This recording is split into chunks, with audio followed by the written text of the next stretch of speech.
নমস্কার, আমি সুদীপ্ত। রংধনু গার্ডেনে সবাইকে স্বাগত জানাই। আমাদের স্বাদের ছাদ বাগানের আমাদের প্রিয় আম গাছগুলিতে ছোট্ট ছোট্ট গুটি ধরতে শুরু করেছে। আর এই সময় আম গাছের প্রধান সমস্যা হয় গুটি ঝরে যায়। আমরা অনেকেই বুঝতেও পারি না কেন আমাদের আম গাছের গুটিগুলো ঝরে যাচ্ছে, আম ঝরে পড়ছে।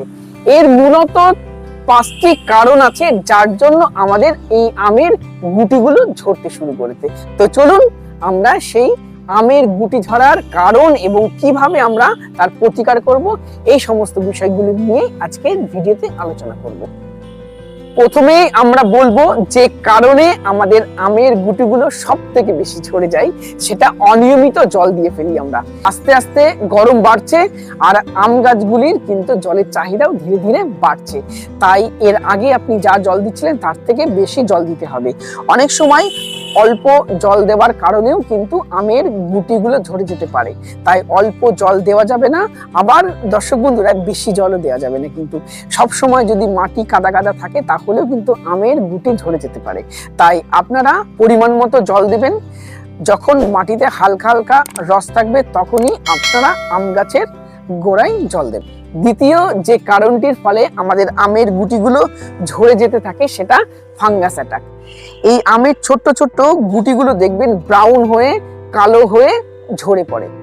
এর প্রধান কারণ কিন্তু আম গাছের গুটিতে ফাঙ্গাস লাগে। তাই আপনার ছাদ বাগানের এই আমগুলো যতদিন না 100-150 গ্রাম ওয়েট হবে, প্রতিনিয়ত প্রত্যেক 10 দিন 15 দিনে একবার আপনারা ফাঙ্গিসাইড স্প্রে করবেন। ফাঙ্গিসাইড স্প্রে করলে তবেই কিন্তু আপনাদের এই সমস্যার থেকে আপনারা অনেকটাই আপনার গাছকে বাঁচাতে পারবেন। তৃতীয় যে কারণ সেটা হলো খাবারের অভাব। গাছে যদি খাবারের অভাব হয় তাহলেও কিন্তু আম নিজে নিজেই কিছু তার গুটি ঝরিয়ে দেয়। তাই খাবারের অভাব একদমই হতে দেওয়া যাবে না। তো সেক্ষেত্রে আমরা এই সময় কি খাবার দিতে পারি? মূলত এই সময় গাছকে পটাশিয়াম এবং ফসফরাসের উপরে রাখতে হবে, কিন্তু দর্শক বন্ধুরা একে কিছুটা নাইট্রোজেনও দেওয়া যেতে পারে যাতে গাছের ওভারঅল গ্রোথটা ঠিক থাকে। তো সেক্ষেত্রে আমরা কি দেব?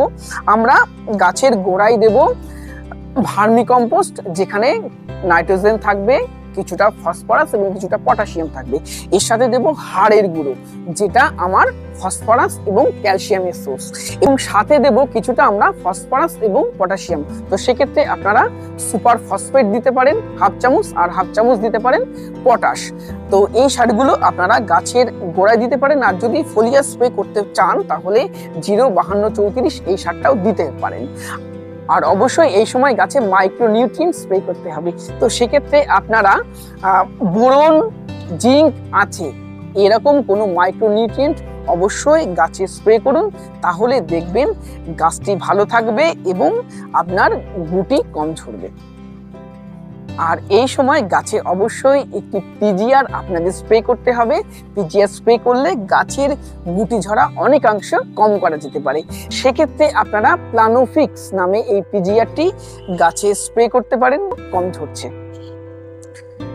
চতুর্থ যে কারণটা যার ফলে আমাদের আমের গুটিগুলো ঝরতে থাকে সেটা হলো পোকার আক্রমণ। অনেক সময় হপার পোকা বা অনেক ধরনের পোকার আক্রমণের ফলেও কিন্তু আমাদের আমের গুটিগুলো ঝরতে থাকে। এই জন্য আপনারা প্রত্যেক 15 দিন বা 10 দিনে একবার পেস্টিসাইড স্প্রে করুন, তাতে আপনার আমের গুটিগুলো ভালো থাকবে, ঝরবে না। আর যখনই আপনার আমগুলো 100 থেকে 150 গ্রাম হবে তখনই আপনারা আমকে ব্যাগিং করুন, তাহলে দেখবেন আর কোনো পেস্ট আমকে ফুটো করে আমটাকে নষ্ট করতে পারবে না। আর যতদিন না 100 থেকে 150 গ্রাম সাইজের হয় ততদিন আপনাকে প্রত্যেক 10 থেকে 15 দিন অন্তর একটা পেস্টিসাইড স্প্রে করতে হবে এই আমকে ভালো রাখতে গেলে। আর ষষ্ঠ যে কারণের কথা বলবো, যে কারণে আমাদের আমের গুটি প্রচুর ঝরে পড়ে, সেটা হলো ঝড় বৃষ্টির কারণে। এই সময় গরম শুরু হয়েছে, এটাই ঝড় বৃষ্টির টাইম। তো ঝড় হলে অনেক সময় আমের গুটিগুলো প্রচুর নাড়া খেয়ে ঝড়ে ঝরে পড়ে যায়।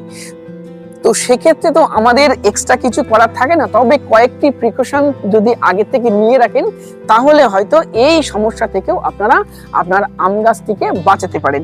এই যে আমের ডালগুলো যেগুলোই আমের মুকুল এসেছে, নতুন নতুন গুটি ধরতে শুরু করেছে, সেগুলোকে একটা স্টিকের সাহায্যে শক্ত করে বাঁধতে হবে। যদি আপনারা এইভাবে বেঁধে রাখতে পারেন তাহলে হাওয়ায় সেই ডালগুলো বেশি নড়বে না, ফলে অনেকাংশে এই সমস্যা থেকেও আপনি আপনার আম গাছটিকে রক্ষা করতে পারেন। তো দর্শক বন্ধুরা, আপনারা এইভাবেই আপনার ছাদে লাগানো আম গাছগুলিকে পরিচর্যা করুন। দেখুন অনেকাংশই যে গুটি ঝরে যাচ্ছিল সেই সমস্যা থেকে আপনারা আপনার আম গাছকে রক্ষা করতে পারবেন। আজকের ভিডিও এখানেই শেষ করছি। নতুন দিনে নতুন টপিকে আবার আপনাদের সাথে কথা হবে। ভিডিওটি ভালো লাগলে একটি লাইক করবেন, নতুন হলে চ্যানেলটি সাবস্ক্রাইব করে রংধনু গার্ডেনের সাথে থাকবেন। নমস্কার।